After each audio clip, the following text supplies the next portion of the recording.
are back at Fast Pace for Headspace. Up next, we are going to have Drakodan running Sparkster. How you doing today, buddy? I'm doing very well, thank you. Happy to be here. Grateful for this opportunity. Just hope I can put on a good show for y'all. I absolutely think you will. Just a quick reminder to everyone who's donating, the Stardew Valley bid wars will both be ending at the closing of this run, and right now, as far as farmer appearance goes, Sanic is winning by, it's not even a landslide. It is just 100% all in for Sanic right now. So if anyone wants to see someone other than Sanic, such as Taskbot, Charlie Brown, or Brock Lee, get those donations in. And without further ado, whenever Draco is ready, he can start the run. Sure thing. So I'm going to go back out to the title screen, and then I'll just count it down, and we'll start immediately, if everyone's ready. So, 3, 2, 1, go. So yeah, Sparkster, SNES. This is part of the Rocket Knight series. If you've ever seen Rocket Knight Adventures on the Genesis, that is exactly what this game is. There is a Sparkster on the Genesis as well, but these are entirely different games. They don't really have much relation to each other. This is just an entirely different entity. And this is actually my favourite of the series to speedrun. Mechanics are very tight, controls are really nice, and you have a unique ability in this game, which I'm using right here, the rolling attack. You don't have this in any other Rocket Knight game, and it's a very useful little mobility tool. So the way that we just progress through the game, you have your rocket boost to move as quickly as possible. It's also your most powerful attacking tool if the opportunity presents itself. And you have the aforementioned rolling attack, which you try to make use of as much as possible, but you can't actually endlessly spam it. I'll go into that a little more when it is relevant to do so. Right now I'm just going through stage 1 and trying to get to the boss, avoiding as many enemies as possible and trying to just conserve my momentum where I can. So, the health that I have remaining, this is a very safe amount to enter this boss with. If anything, I have too much health remaining. And what I mean by that is, in this game, whenever you finish a stage, you get the stage clear bonus, and you also get a life remaining bonus. And you want to finish each stage with as little health remaining as possible, so that that countdown takes less time. So here, I'm ending with half my health bar. This is very generous. I'm going to lose a little bit of time on the results screen, but the trade-off is, of course, it's much safer to play like this. I'm not deliberately aiming for safety. Some of the stages actually lend themselves to playing very risky, and it just naturally happens.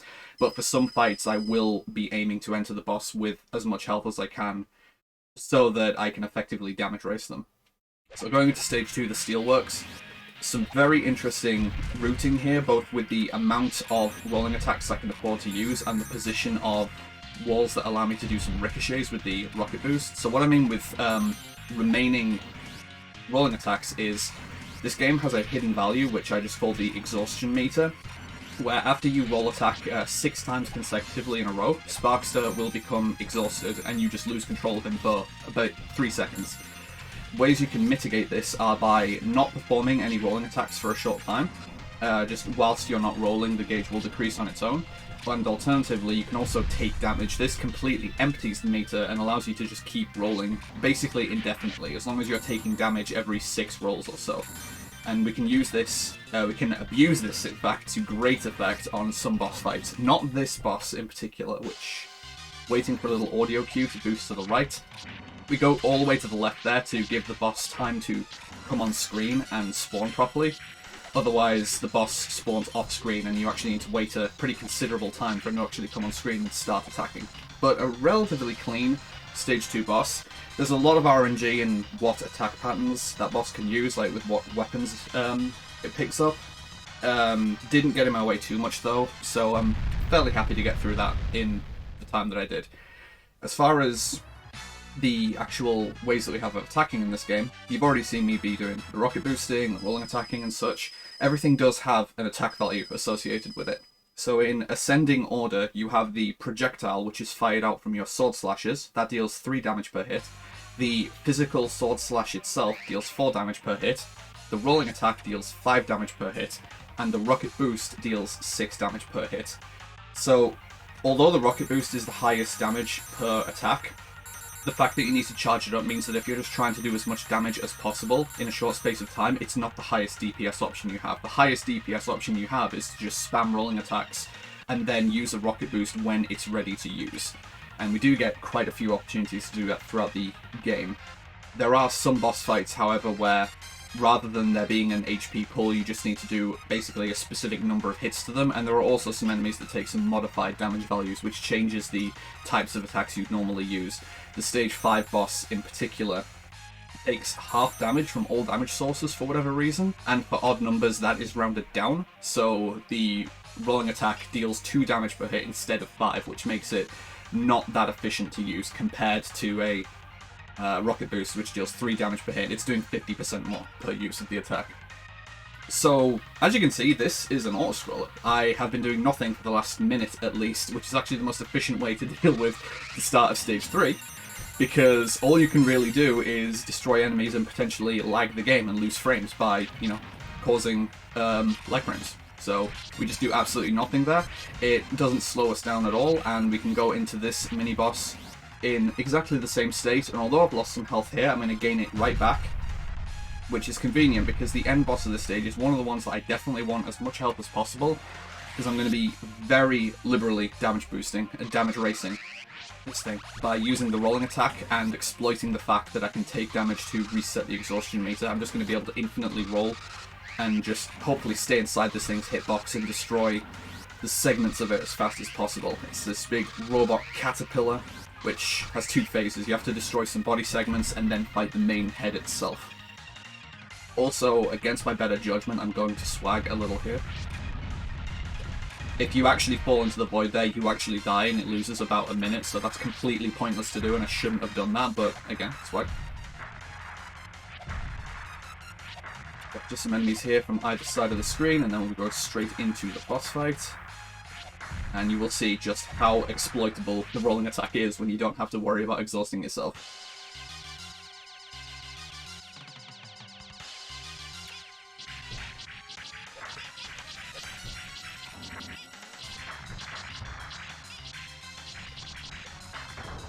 Alright, pretty happy with this health remaining for phase 2.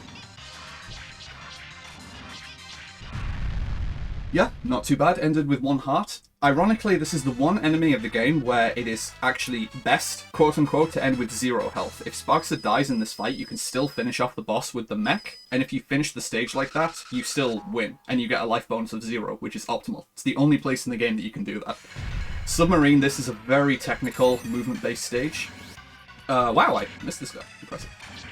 Alright, it's gonna take 1 more rocket boost to take out. Okay. Using some ricochets to line myself up here to destroy these laser gates as quickly as possible. These laser gates have 16 HP, so if you remember the damage values that I said before, you can kill them in as little as 3 hits by using 2 rocket boosts and a... well, no, 2 rolling attacks and a rocket boost, basically. You can do math. I can't do math off the top of my head when I'm doing speedruns because it's really hard. Mental arithmetic's really hard. But I know what I'm talking about, you know what I'm talking about, and someone can independently verify that. Now, you can cause it to take a lot longer than 3 hits if you are careless, because one damage source that I haven't actually mentioned but is present in the game is contact damage. It's a staple of video games that you take damage when you contact enemies. This is one of the few games where you can actually damage enemies by contacting them. However, it's not something you ever want to do because contact damage deals 1 damage and gives them a short period of invincibility. So you never want it to happen, and it can actively slow a lot of segments down when it occurs. So stage 4 boss, already been through 2 of the 3 phases where we just destroy the turrets. Main body's going to come out, and now I'm just going to, again, rocket boost and try and roll into the cockpit as much as possible. I'd like to take some more hits, please, so I can end with... That's way too much health. I'm losing so many frames on this results screen because that's like life bonus 7,000. That takes, I don't know how many frames it is, but it's a lot more than you strictly need. If you are actually in a position where you just have too much health and you need to get it down for a shorter life bonus, you can exploit the rocket boost to achieve that. One of the quirks of this game is that whilst you have iframes, if you perform a rocket boost, it will reset the iframes that you have. So it is possible in some places to like accidentally take a very costly double hit from getting hit, reflexively releasing a rocket boost while you're invulnerable, and then as soon as the rocket boost ends, you just take another hit immediately. Depending on the damage source, that can cause you to take a lot of damage very quickly, but in some cases, as I'm saying, if you actually have too much health, it can actually be used to your advantage. So I've already skipped through a lot of the stage here. By skipped, I don't mean using a glitch or anything. This is actually a pretty glitchless game for the most part. There's not much in the way of exploits, it's just pure mechanics and movement. But the stage design of this stage is such that this pyramid is a maze, and if you just try and go through it linearly, there's a bunch of like sections that you have to do. However, by delaying it, we can just skip through most of the pyramid. I am entering the boss here with -2 hearts, which is a little dangerous, so I'm going to play this pretty safe. This is the boss, however, I mentioned before, where he takes modified damage. I want to use nothing but rocket boosts anyway, so my damage output is a little safer than normal to begin with. Say, as I'm getting bodied. Thankfully... what on earth? That's... Okay, I just said that the game's glitchless. Maybe that's not entirely true, but it doesn't affect the run, so I guess that still kind of counts as a glitchless run. So that was actually a really favourable boss fight, believe it or not. That boss is extremely random, can fly wherever it wants, use whatever attack patterns it wants. That includes digging under the ground, which is an automatic 5-second time loss. You can't mitigate it. It just randomly happens, you need to wait for it to come back up. So the fact that it didn't do that, that is pretty much the benchmark of having a good boss fight there, getting 0 digs.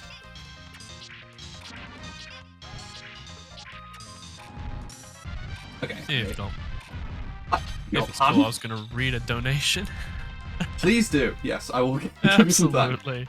That wasn't awkward at all. So we have a $50 donation from MIT Battery and Whimsy saying, "Fast space head pace. Keep up the great work, everyone." I think that you might have got that name wrong there.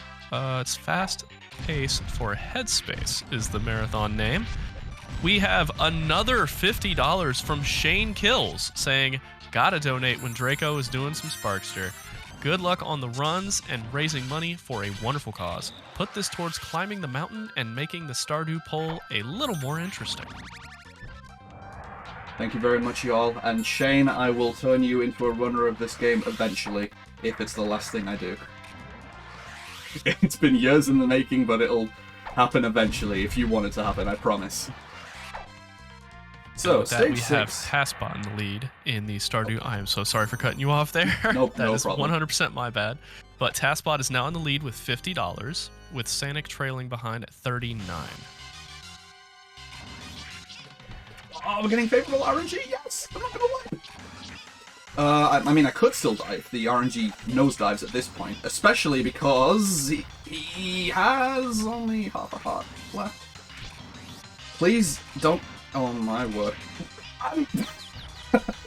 Yeah, I said I was getting good RNG. So, yeah, like I say, boss fights in this game, big damage races. Sometimes these things just happen, especially when you're taking double hits. And Axel Gear here is the highest damage output of any enemy in the game, so I'm glad this happened. I was so close to having a win there, that's not fair.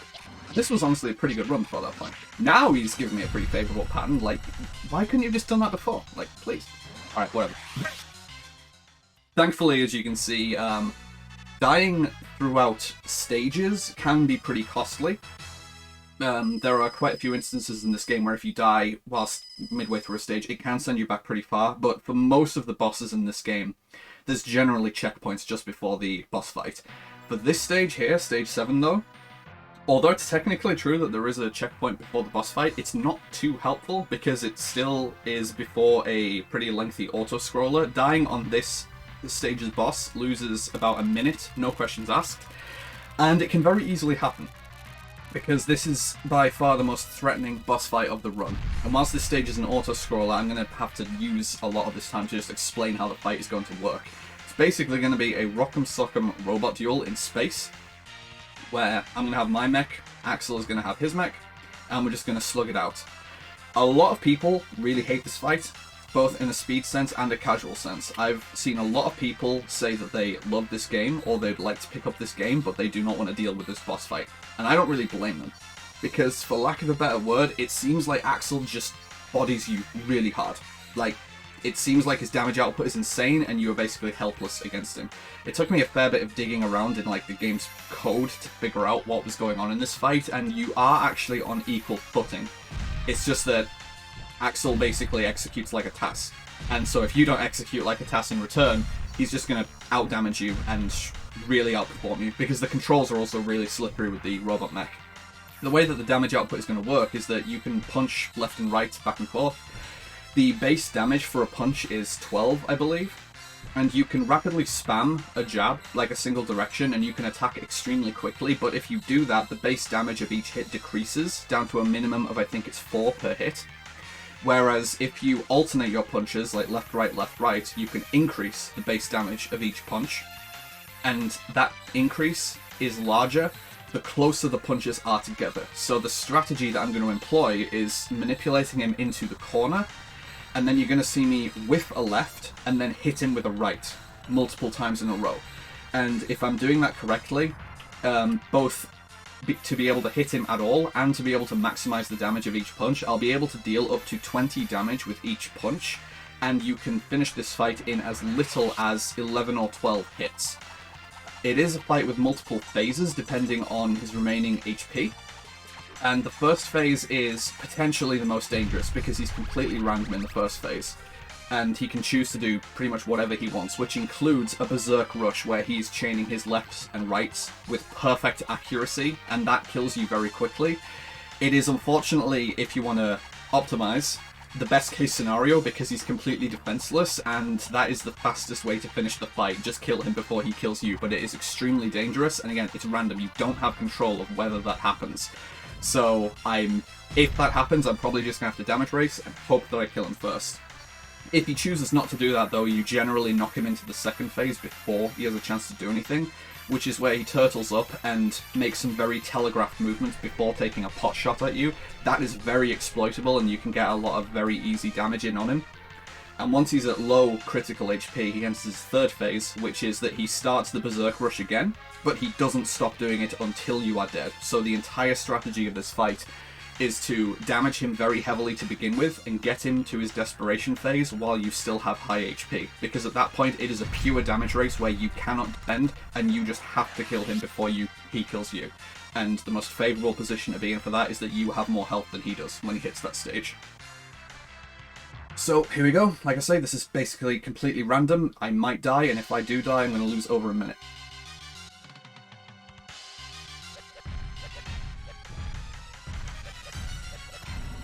That's the Berserk Rush.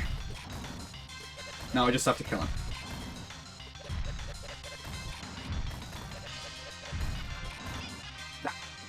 That was really close. So yeah, that's an example of best/worst case scenario RNG, depending on how you look at it. Again, if you're doing world record attempts, that is the best case scenario because that is basically the fastest you can kill him, but you need to execute extremely accurately to be able to kill him there and not take a death. He was probably on last hit, and again, the length between each of your punches does affect the damage value, so depending how much health is remaining, it can be a frame data thing as well, where it's like, maybe I did have the number of hits required to kill him, but the frame data wasn't quite there. Like, this is an extremely technical fight, and this just happens.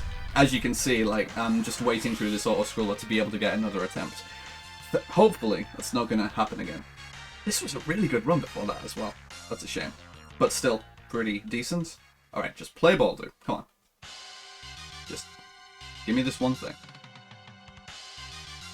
Alright, and while you're doing the Rock'em Sock'em fight in space, I would like to go ahead and let everyone know Ori Sky, Sanic Advocate Extraordinaire, has donated another $11.01 with the comment saying Sanic, which has pushed Sanic to $50.01, 1 cent more than TaskBot. And as we see, Drakodan just cleared the fight. I did it! I won! Now we've got the last stage, which is probably the hardest stage. Yay! So, the end of Stage 8, it's very pretty with the 3D rendering on these missiles, but they're very deadly as well. If they, like, collide with you, basically, aside from pushing you into the divots, as I'm letting them do here, it's instant death. Like, it doesn't matter what happens. If you get crushed by these, you instantly die. So I have a very particular way of taking this section. These are on strict cycles, so I am using a very particular strategy to avoid these. So this is the last one I need to hide in. I'm just going to boost on as soon as I... Oh! No, I'm lying. That's not the last one because I made a mistake. This will be the last one. Avoiding death is an art form in itself, so I will take that. Okay, didn't take damage there. That's very nice. Stage 8, I'm very conscious about my health.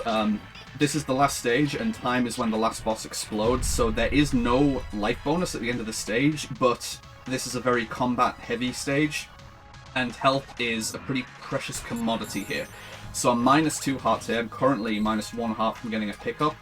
There's going to be 2 more hearts of restore before the mini-boss here, so definitely want to be full health going in here against the core. This is another very threatening fight. I need to destroy these 4 blue crystals, which have 26 HP each. So 1 rocket boost on each of them, and then 5 rolling attacks on them. Or 4 rolling attacks. Again, mental arithmetic is really hard when you are, like, laser focused. But you know what I mean. So I'm trying to exploit... this is risky. Yeah, so I was trying to exploit there, taking damage on the yellow rings rather than the blue crystals, if at all possible. The blue crystals deal a full heart of damage every time they contact you, whereas the yellow rings only deal half a heart. So you can get a lot more uptime by damage boosting on the yellow rings, although you don't really have full control over it. So you also get a very generous health refill there, as you just saw, which puts me at just under full health. Now, for the purpose of doing the final boss, which I'm coming up to, I actually do have full health here, because the final boss only deals damage in full heart increments. So if I had an extra half a heart, it wouldn't help me tank an extra hit. And I'm going to give my tried and trusted 1 attempt at the riskiest, fastest strat for dealing with this guy. If I die at the same time as the boss, it does not count, I have to do it again. But if it succeeds, time is when the boss explodes.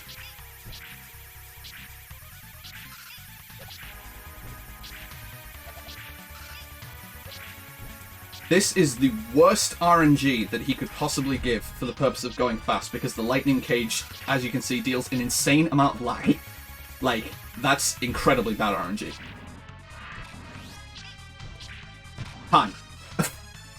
Oh, so I was saying before the run how, like, this is a really physically stressful run to do, and I stand by it. Like, this is a lot of fun, but oh my god, this is stressful to run.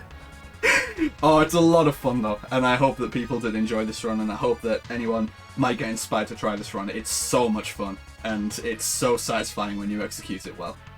Oh, I need some water after that.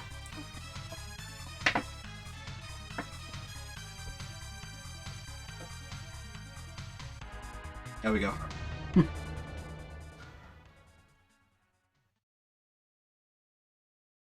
Ending cutscene. 2110? Oh man, yeah, dying on the stage 7 boss was super costly, but underestimate, that's what counts.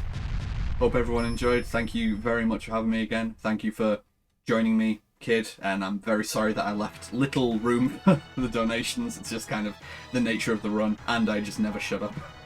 No, it's all good. It's good. It's all bueno. I love it. I would like to read one more donation on the way out from Ori Sky, $15, saying Sanic guarantee, because as we fade to intermission, that poll will be closing. Thank you again, Draco. Did you want to plug anything before we head out? The Rocket Knight community in general, it's a super, like I say, super fun series. This is a fun game. Rocket Knight Adventures is a super fun game. There's not a whole lot of activity going on, but it's a very nice series. I'm always happy to help people get established if anyone's interested in looking into these games.